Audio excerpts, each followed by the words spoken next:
It's nice to see you all in your natural habitats. So, which is really interesting for me to be able to meet like this. As we all say, we are learning this new modality, and I have a lot of minister friends who just say they may not go back to meeting in a building, that they may continue to do church via Zoom for ad infinitum. For my particular church, we do record the service on a little iPhone, and then we post it on our website via YouTube. So, or YouTube via our website. So there's ways to reach out beyond the traditional way of doing things. And that's what this time is kind of forcing us to do if we want to stay connected, which we do. Okay, so today, The Shadow Knows. That is the talk title, The Shadow Knows, Uncovering Your Hidden Fears. And we may think we have dealt with our fear and we're beyond it, but as the world evolves, there's always fears that are emerging, So I'm going to start with reminding many of you of the old radio show that started in 1934, and it was called The Shadow. The Shadow. And the narrator opened the radio show with, "What evil lurks in the hearts of men? The shadow knows." And people love to hear that. And that became very famous. The shadow was actually a nickname for a detective who was a crime solver, but he had supernatural powers. The shadow did. He could make himself invisible or nearly invisible. He had the ability to cloud people's minds so they couldn't think clearly. And that way he could get inside their heads and make them do things that they didn't really understand they were doing or why they were doing. So I thought, oh my gosh, this is the principle of the shadow that was personified in this radio show. So I am a psychology major, and I love Carl Jung. And it's Carl Jung's work, who was a Swiss psychiatrist. It's his work of psychoanalysis that coined the term shadow, that this is an aspect of ourselves that is not fully integrated into our conscious mind being our choices and what we consider to be ourselves, our personalities. So I don't know about you, but have you ever had something appalling just come out of your mouth and you go, oh my God, did I just say that? You didn't say it, the shadow said it. But the shadow is ourselves, that unintegrated part. So the work of the shadow self takes me back to when I was a child in what we called elementary school. My second grade teacher took the whole class out first thing one morning, and she had butcher block paper out on the sidewalk. And she said, look at your shadow. So in the morning, our shadows were all short and squatty. And we were like, oh, that's so cool, And then we went out later, and it was long and skinny. So she was paralleling our shadow with the position of the sun.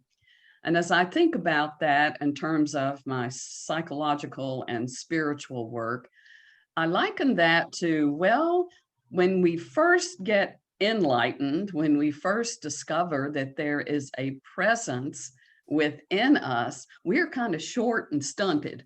Our shadow is there and it looks bulky and we don't recognize it. And then later in life, as the sun gets behind us, our shadow gets long and skinny. One of the things she told us to do is she said, stomp on your shadow. Go ahead, try to stomp on it. Well, of course you can't stomp on your shadow. Try it. You can't stomp on it. And just as you can't stomp on your shadow, the psychological aspect of ourselves, we cannot stomp it out. We cannot.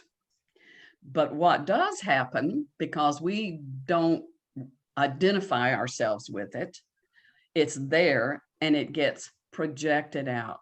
So projection is something that happens all the time. And I know my partner tells me, I know, it's projection, it's projection. And I laugh because yes, it is. So how do we know when we're projecting? It usually shows up when we label people as this, that, or the other. It shows up when we have harsh opinions. It shows up when we deny that we are responsible for anything that's happening in our environment. In other words, when we go into victim consciousness and say, oh, this is happening to me. No, it's your shadow showing up to mirror back to you an opportunity for expanded awareness, an opportunity for deeper forgiveness, for deeper exploration. Now, the shadow can seem very scary, right? Very scary, because we don't want to be angry. We don't want to be selfish and self-centered. We don't want to be unhappy, critical of others. We don't want to be that way. And we strive hard not to be that way. But every now and then, stuff happens. And the first thing we have to do is realize that if it's outside of us, it's inside of us. And a long time ago, there was a popular phrase in Unity that says, if you spot it, you got it. And that's just an easy way to say projection. So at this time, as we listen to all the political rhetoric going on like a endless stream, and we listen to people's opinions, we see a lot of projection going around, and it's magnetic. It's like we can get pulled into that as well. And we often say, well, that's not really who I am. No, that's not me. I didn't just say that. You know me. That's not me. Well, yes, it is you. It's not the truth of you, but it's an aspect of personality, of ego. Now, I'm not one who says we need to get rid of the ego. We need the ego. We start out as little children with two basic fears, a fear of being dropped or a fear of falling. And the other basic fear is a fear of, it went right out of my head. Sometimes that happens. I fear I'll forget what I'm saying. But let's just take the fear of falling. Oh, loud noises. So the fear of falling and the fear of loud noises. That tells me that we were designed to be grounded and to spend time in the silence. And that's our spiritual practice. We were hardwired to do that. So little kids just have those two innate fears. And then we have ego development begin, and we begin to get other fears because we start to differentiate. This is me, this is not me. And maybe we get reprimanded for trying to reach up to see what's on the stove. And our parents are afraid our fingers will get burned. And we have little baby minds. We don't know the truth of motivations. And so we internalize a lot of stuff that we don't even know we have. And we carry it throughout our lives. Let me tell you an experience I had. I was in Germany. This was in 2005. And a friend joined me. Her former husband was from Berlin. And when he died, she promised him that she would spread some of his ashes in the Spree River in Berlin. So I was there. I was on sabbatical in Italy, actually, and I teamed up with her there in Germany. And we were trying to find the airlift, the Berlin Airlift Museum. So we found this German museum way out in the middle of nowhere, it seemed, and we took a bus and we got there. But really, it was a museum that was showcasing a lot of the German weapons and a lot of the German costumes. And when you walked through, it was narrated in English. You could get it in English, but the narrator had a German accent.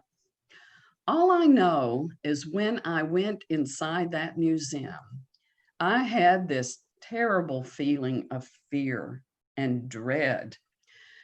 One of the costumes looked just like Darth Vader with the big hat and all of that, looked just like Darth Vader. And by the time I got to the end and exited, I was practically running. It seemed so irrational.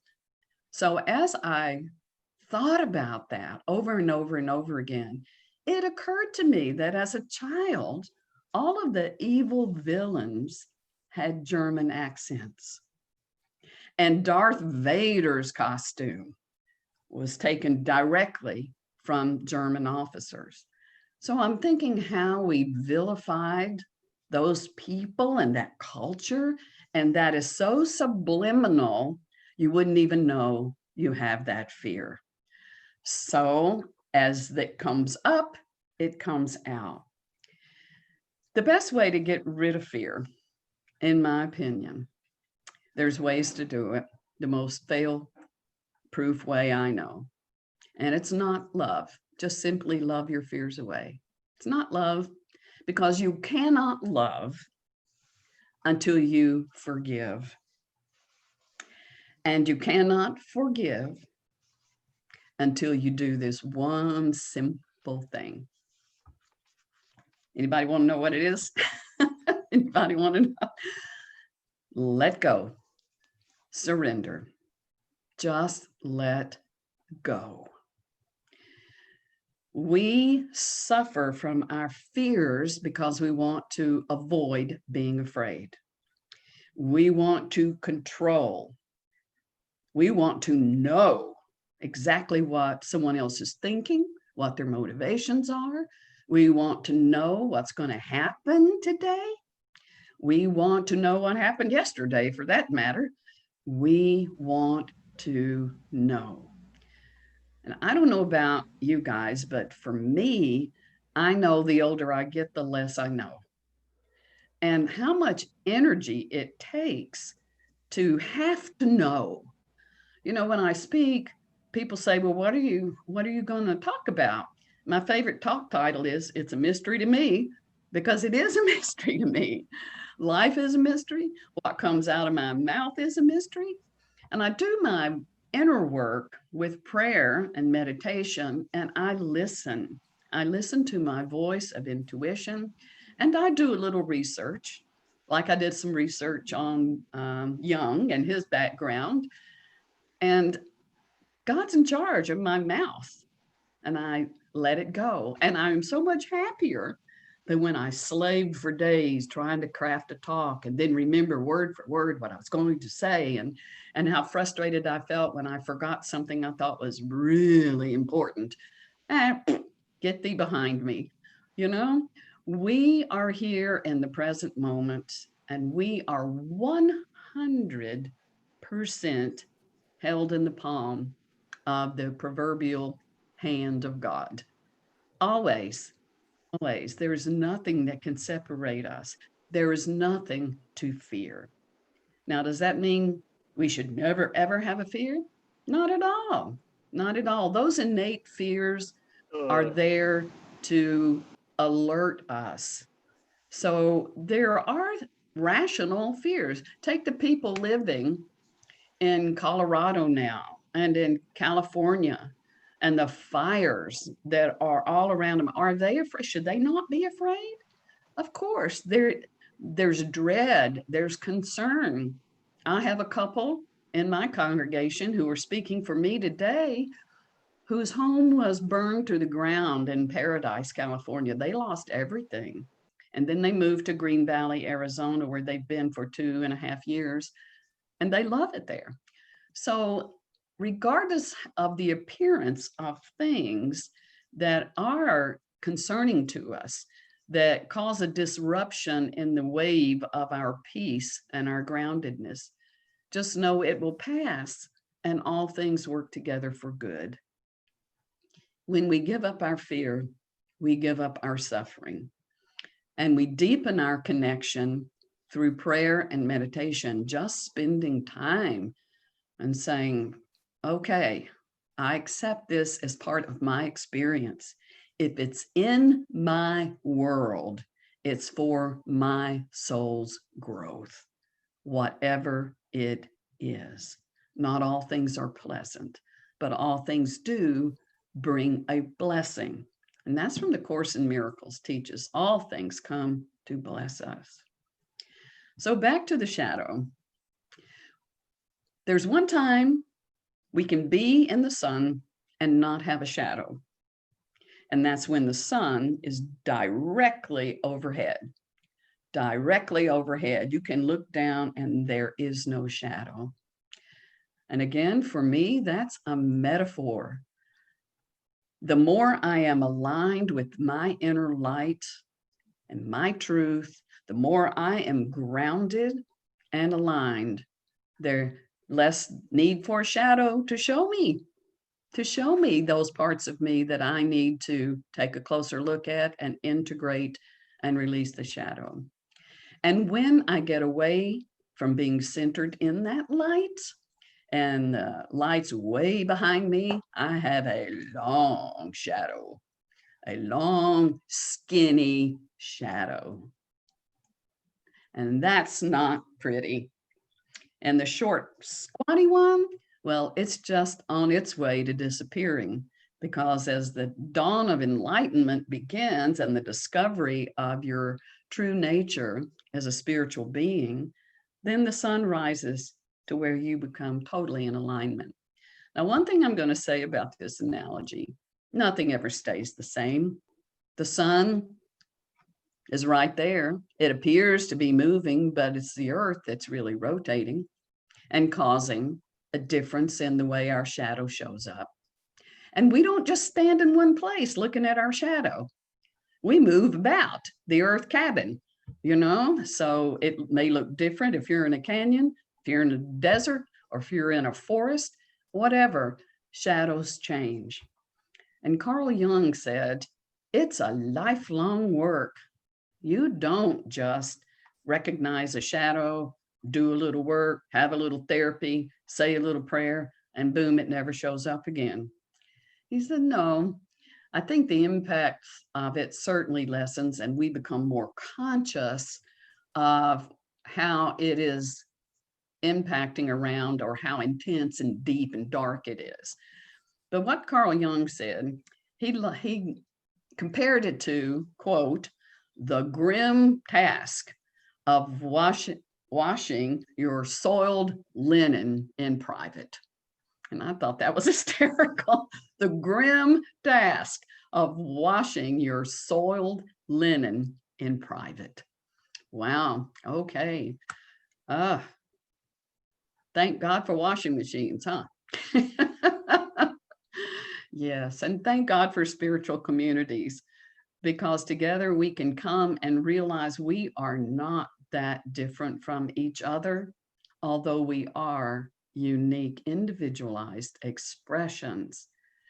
We are spiritual beings. And this is our human experience, which makes life worth living, which makes it miraculous every single moment.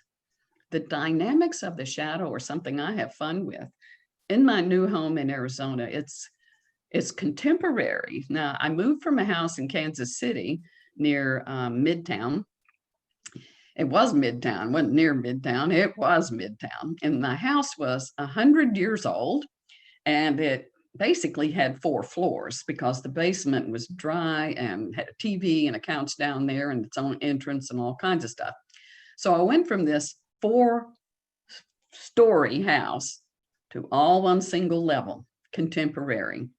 And I've got these windows in the top of my living room, which has a shed roof, a slanted, so the windows are up here.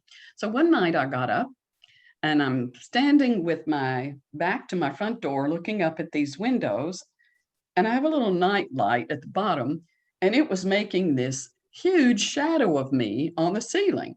I mean, I looked like a Hulk up there. And I looked at that and I thought, oh God, you have such a sense of humor, because I was really going on about the shadow in my mind and figuring it out. So I just stood there. And the next thing I know, my hand goes up and I'm going, trying to remember all the little shadow puppets that I used to make as a kid. We can have fun with our shadow. Our shadows do not exist to shame us. They do not exist to punish us in any way. Shadows, projections exist so that we might see those areas where we can come into alignment. Come into alignment. Every fear, it has a different flavor, perhaps. I got stuck up in a tree one time and didn't think I could get off the limb because I was afraid to move, you know, and the guy I was with thought that was pretty cowardly. I didn't see that guy anymore. You know, it doesn't matter what you are afraid of, because fear is fear is fear. And if you keep asking, what am I afraid of? And you'll get an answer. And you go, well, what am I really afraid of? And you'll get an answer. And you keep asking that. And eventually you might find, as I did, my greatest fear is of disconnection, being this abandonment, being dropped. And that is an impossibility with God, because we are all the one spirit manifesting as the many. So when I feel connected to you, I feel connected to God. When I feel connected to God, I am connected to all of nature. Someone mentioned beauty earlier. Everything, my environment, the weather, everything. And I am happy, and there is no shadow. And if there is a shadow, it's there for me to play and to make it my friend. So here we are, coming up to Halloween. You know, some of us wear our Halloween costumes year round. It's our alter ego. And we say, no, it's not really me. Think again. It's an aspect of you. Of course, it's not the real you. The real us behind these bodies and these personalities and these egos is the same us. It is beautiful, shimmering light, absolute unconditional love, and wisdom. It knows. And that is not a scary thing. That you can count on. And that's it, guys. That's basically what I have to share with you. And I don't know how you do your service, if you have questions and answers, or I get this confused with having a class. So I'll send it to you. Oh, wow, that was fabulous. What a great metaphor. Absolutely. I'm going to stand with the sun above me all the time now, so I can. That's just great. Thank you. We have some time. It's for some question and answer. If you're up for that, Donna, do you want to have people ask some stuff? So who's got something? Who wants to pick Donna's brain a little bit here, or Donna's spirit? Anybody? And do we end with a meditation also at the end of the service, or okay? Yeah. Okay. Anybody? Everything is fine. Yeah, Maria, you don't have a question for Donna? Anybody? No, everything is fine. Okay. Well, church might let out early today. Sherry, you can always count on Sherry to have a question. So go for it. Are you muted? No. Okay. Her earphones. Yeah, you go. Microphone. That's important. Jeff, in the meantime, I have an observation. What occurred to me again and again as Donna was talking about the shadow is the phrase, the shadow exists to illuminate me. If that isn't a contradiction, I mean, it shows my contours if I'll pay attention. Yeah. Like a mirror back to you in a way. Yes. a great one. Yeah, that's a great point. Sherry, what's up?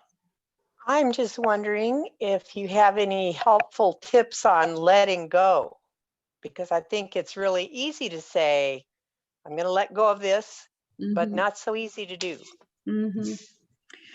Well, that is where shadow work comes in handy, because the more you go deep within and truly just rest in the silence, avoid the loud noises. This is the other side from falling and the loud noises. For me, I am familiar with the voice of my intuition, and I trust it. I trust it implicitly. So often we ask for guidance and we get it and we go, nah, that isn't it. Tell me something else. Well, that's your shadow speaking. That's your ego speaking. It's a matter of trust. Either God's got it or God doesn't. And is there anything that God doesn't have? Because God is all there is. So it's letting go is a matter of just saying, to me, the deepest prayer that Jesus ever prayed, not my will, but yours be done. And that's the prayer of surrender. And out of that, prior to that, forgive them, for they know not what they do. And why was he hanging there on the cross in the first place? Because of love. Those are the things that eradicate fear. Knowing that you don't make any decisions alone, you are not alone. It's impossible to be alone, because there is vibrationally within you that which connects to the unified field of wisdom, whose vibration is unconditional love, and that is the divine presence in all universes everywhere. So how do you let go? You just focus on the things that are true and rev up your faith, and try it. It's a scary thing to let go, especially of things you love, people you love, places you love, outcomes, cherished outcomes. It's got to happen this way. Oh, please, God. I know I used to work in the Silent Unity prayer room many, many, many, many, many moons ago. And there was a caller who would call 3 or 4 times a night. Oh, please pray that the guy, I won't say his name, comes back to the woman. And I won't say her name because it's confidential, but it was always the prayer, the same prayer. Let's just say, pray that Frank comes back to Nancy. And so I would pray for divine order every time for her life. But really, what the greater prayer, as I was saying the words she wanted to hear in my heart, was, and be at peace where you are now. You get to the point where you can let people go, let places go, because you draw to you like consciousness wherever you go. And if you walk in beauty, you will have beauty wherever you go. And it may be in a different way, who thought a prickly little cactus could be so beautiful? But they are. And it's a matter of what you're carrying in your consciousness, your own vibration. Your own vibration will draw to you. And if what you're hanging on to is a blocked energy of some kind, so set it free so that you can be set free. And we have the power to do that. We just make up our minds. I'm not going to revisit this sad story anymore. I'm not going to play the victim anymore. I'm not going to dwell on the pain and the hurt anymore. I've been through some stuff. And one day I was talking to a girlfriend over a beer, and I realized, oh my God, every time we get together, I tell you the same thing over and over. And I was boring myself. Once I realized I'm boring myself, You stopped. I stopped. I let go. And then I was able to move on and put that behind me. I don't know if that helps, but that's how my experience has been. What I find is that I have to do it over and over again. Of course, you're dirty You know. then and in private. The same thing over and over. It keeps Yep. coming back. Yep. Comes in waves. Just ride them. Ride the wave. Thank I you. used to have a fear of speaking in public. You know, it's the number one fear, so people say, and it's not a good thing for an actor to have. But I would always ask myself, what's the worst that could happen if I forget what I'm saying, or I forget, or I stumble in some way and make a reference. I say the Mhm. wrong thing, and what's the worst that could happen? So I embarrassed myself a little bit. That's not a big deal, and by asking what's the worst, it begins to minimize for me and enable me to take the risk to just go, just do it. And it's almost like putting it in that context, the fear in a context that minimizes, that actually reduces it to something that is like, so what? Mhm. I don't know. To- That's kind of letting it go. To add to that, Jeff, my youngest son suffered from anxiety when he was younger, and things would happen and he'd kind of hold himself up, because he was afraid to do anything. And that's exactly what we do. We go through what's the worst that can happen, and we just go through the whole scenario together. And then I'd say, can you live through that? And, he'd say yes. And I go, well, then there's nothing to be afraid of. Mhm. Oh, That's well, I all. want to be afraid. That's What, very Donna? good. That both of what you're saying is very good. And I remember something Einstein said, you have to make up your mind. You either live in a friendly universe or not. And I made up my mind, this universe is friendly. Everything in it supports my growth and my expansion of awareness and my ability to feel my environment vibrationally, everything. I'm connected energetically with everything. So when I started out as a young minister, I would write out word for word my talk a week in advance. And then I would rehearse it and rehearse it and rehearse it so I could give it without looking like I had it memorized, that it was natural. And then I got so busy really doing ministry, I didn't have time to do that. So then I went to an outline, and then I got to the point God would not let me do an outline. I just couldn't focus on it. So it went straight into prayer and meditation and just reading, not organizing so much, and let it just come out as it will. Now, the turning point for me was when I realized when I teach a class, I know the subject matter. I know the points I want to get across. So I just would teach, and I'd pay attention to the time so that I didn't make the class go on for hours and hours.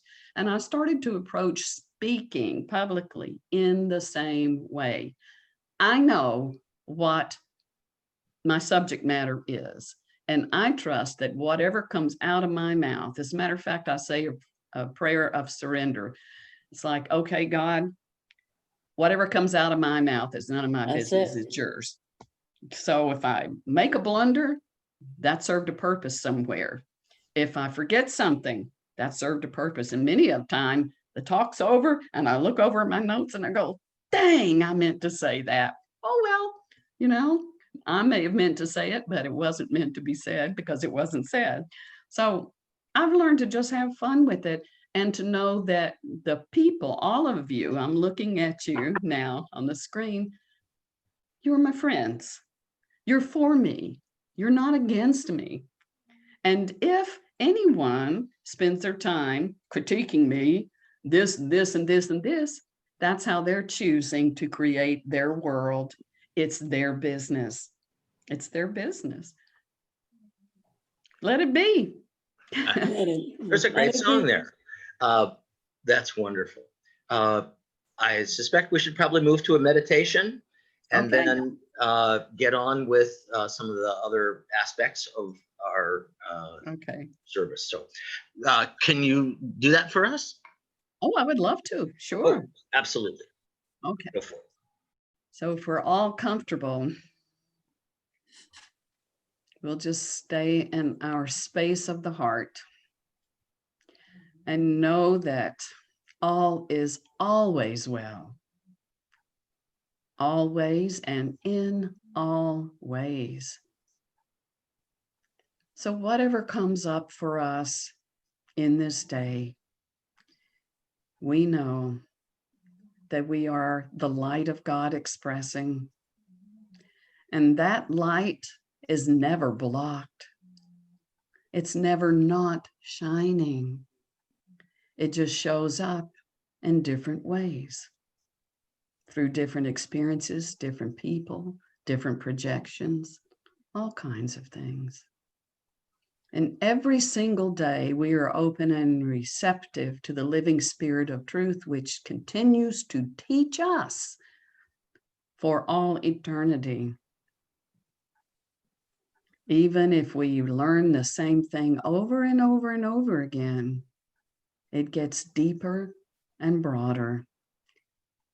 And our gratitude gets deeper and broader as we embrace this experience we call living life as a human being. How sweet it is to be in community together, to be blessed by our family, our friends, our pets, our environments, and the ebb and flow of the constant change in this dimension. We do ride the waves with confidence and poise, and we are at peace. And from that peace, great joy wells up. Thank you, sweet, sweet spirit.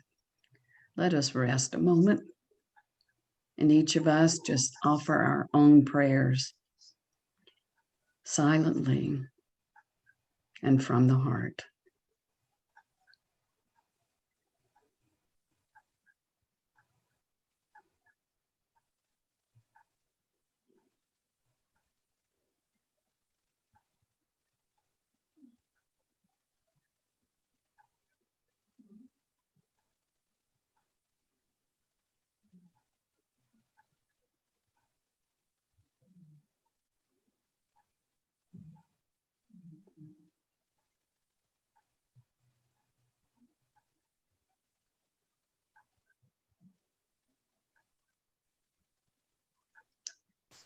Oh, what a gift this journey is.